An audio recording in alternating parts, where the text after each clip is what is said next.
It is the final round of the 2025 FIA World Rally Championship, and we have come for the very first time to Saudi Arabia. What a rally we have in front of us. Lots to talk about.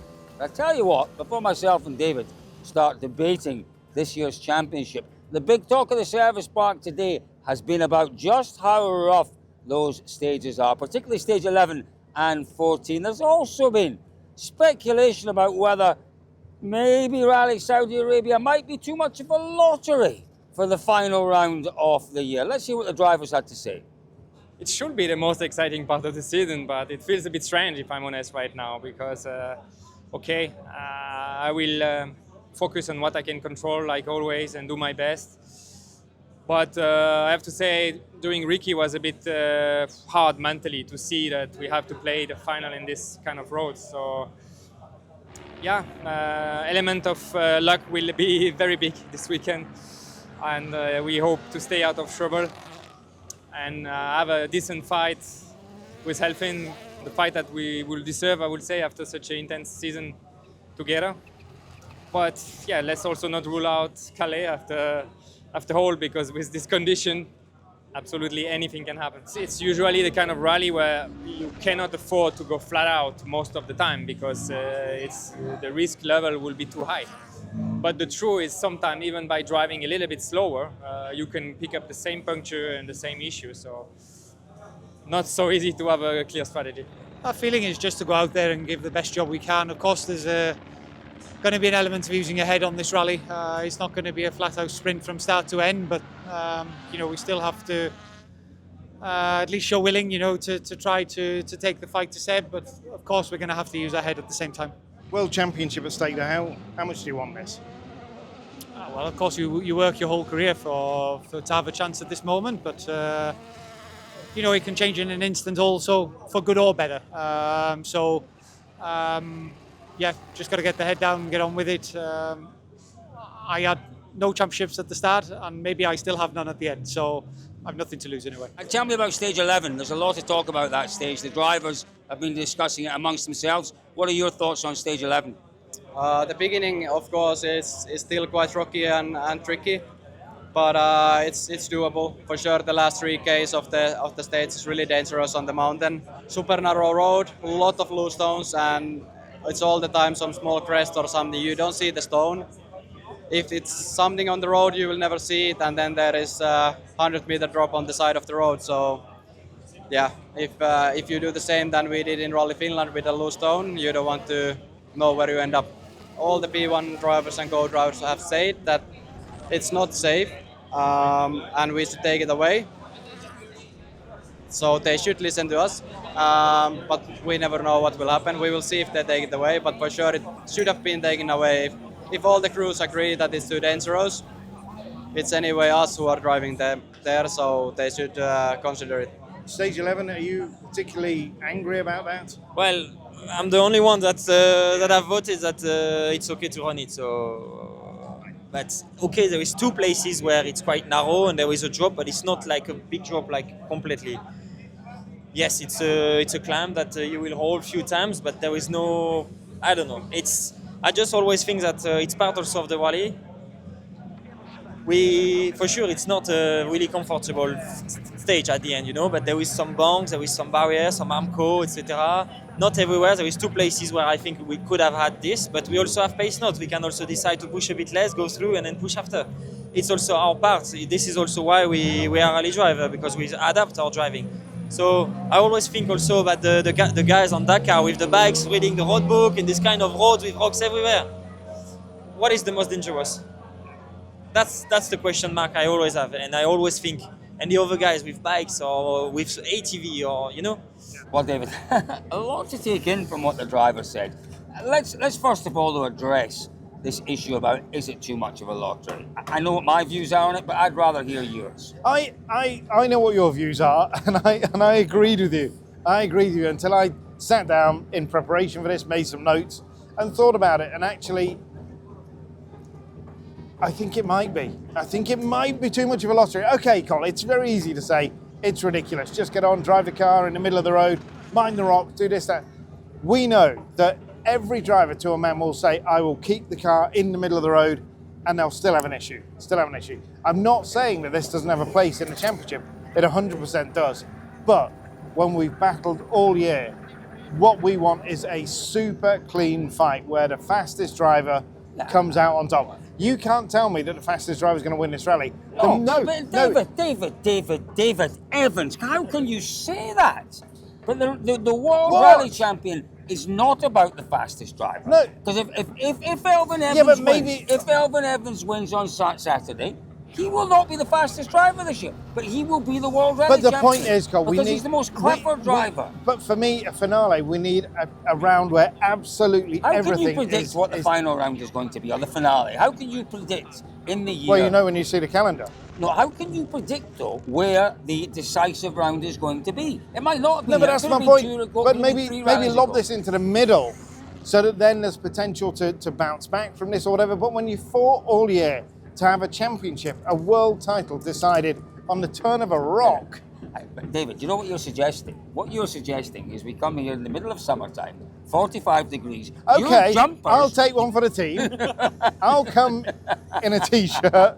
I've ditched the jumper. My point is that rallying is more than just a flat-out sprint. And if it involves someone, taking it a little bit easier to avoid the rocks, to avoid the suspension damage, then we should encourage that. I'm not missing that point at all. Yes, you are. No, I'm embracing that point and saying let's have that endurance element in February or March. If they decide to push flat out in the stages tomorrow morning, they'll break the pick car. Up punctures, they'll break the car. Yeah. Is that a lottery? No, it's stupidity. No, but it's also, there is an element of the lottery we cannot ignore. On every rally. On every absolutely. No, there's not. On That's every a rally. ridiculous thing to say. Estonia, middle of the road. Finland, middle of the road. Rocks in the...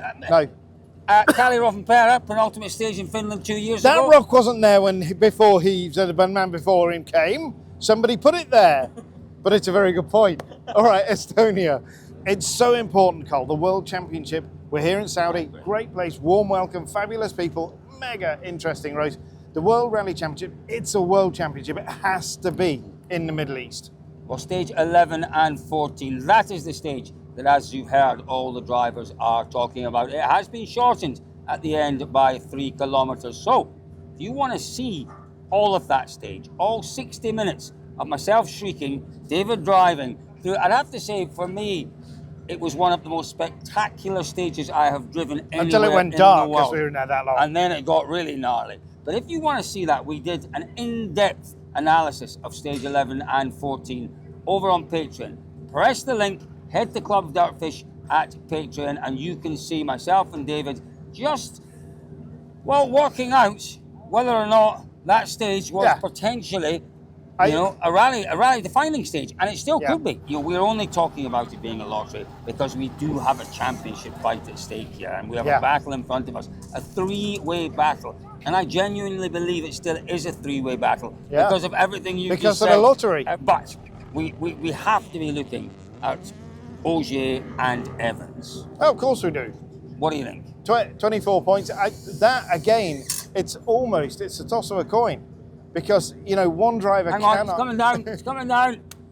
And the world champion this year Don't tell anyone. Oh! Absolutely deserves it. You cannot say that one driver can go faster than the other. They can't, because there's sections in the stages. We saw this when we did our recce yesterday. There are sections where you can go really quick, top gear, really smooth, lots of lovely flowing link corners. All of the drivers are going to be absolutely pinned in those places, the same speed. It's where you get into the jeopardy, where you get into the tight, twisty section, and then it's all about how much do you want to risk. How much of your pile of money here do you want to put on red 5 or whatever? And it genuinely is that much of a gamble. Talking about all that, David, I mean, who is best placed to deal with it all? And I think that's what we have to look at in terms of this championship fight. Who has the tools within their box? The biggest bank of data of experience, it's got to be Sebastian Ogier, hasn't it? It's got to be Ogier. But yes, and we've talked about it all day, but you have to counter that with the consistency of approach that Elvin's demonstrated. And actually, Ogier's demonstrated a consistent winning approach, so he's been pretty consistent as well. But I do think that consistency that Evans has and has developed this year, not just this year, Yeah. it's the end of last year, remember, as well. Yeah. It's nearly a year and a half of consistency. You know, does it almost counterbalance that extra experience that Ogier's got? I think maybe it does, but as you say, it's not just the experience that Ogier's got. He also is in the finest form, the finest consistent form of his life. Yeah. I honestly think it's really difficult to call. I'm going to go with Ogier because Ogier has shown more pace this year. A little more strategic thinking, I think, than Evans. A little more strategic thinking. Evans has been the most consistent. Ogier has been the most quickly consistent out there. Consistently quick. I'm not sure. I'm still really, really unsure. And that's But my exactly head what it's says going to be Ogier. like until Saturday. I hope so. And you know, When Calhoun Perez stands on Yeah, top exactly. of that podium. But David, the one thing we haven't talked about, we've talked a lot about the rally, we've talked a lot about the championship.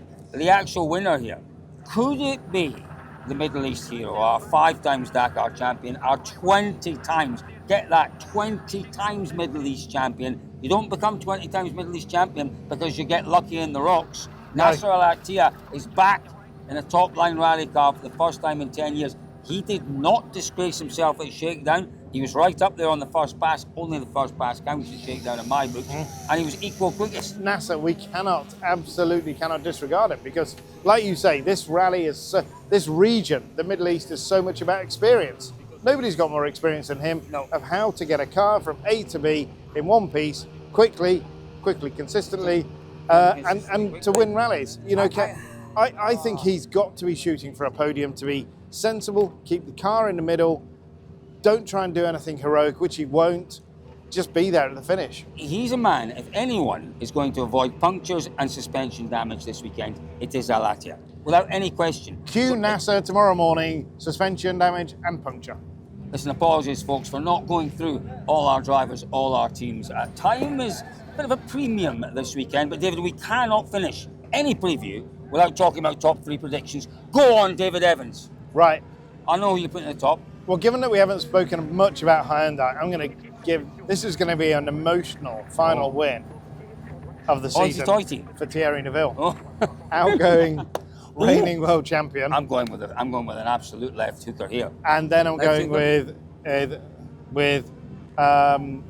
Elvin Evans, and I'm going with Sebastian Ogier.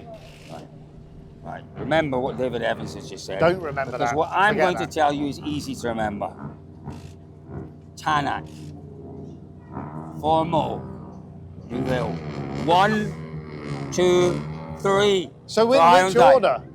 I don't know. 1, 2, 3 for Hyundai. That is not as mad as you might think. The car goes well on the rough tough. Remember the rough tough, gnarly stuff. Remember how well they went in Greece a couple of years ago. Yeah. Remember Even how this well year. they went this year in Greece. Yeah. 1, 2, 3 for Hyundai is my prediction. So stay tuned, folks. This is literally going to be one of the most hotly anticipated and contested events of the year. David Evans has got his jumper off. The gloves are off in the championship fight. Who is going to come out on top?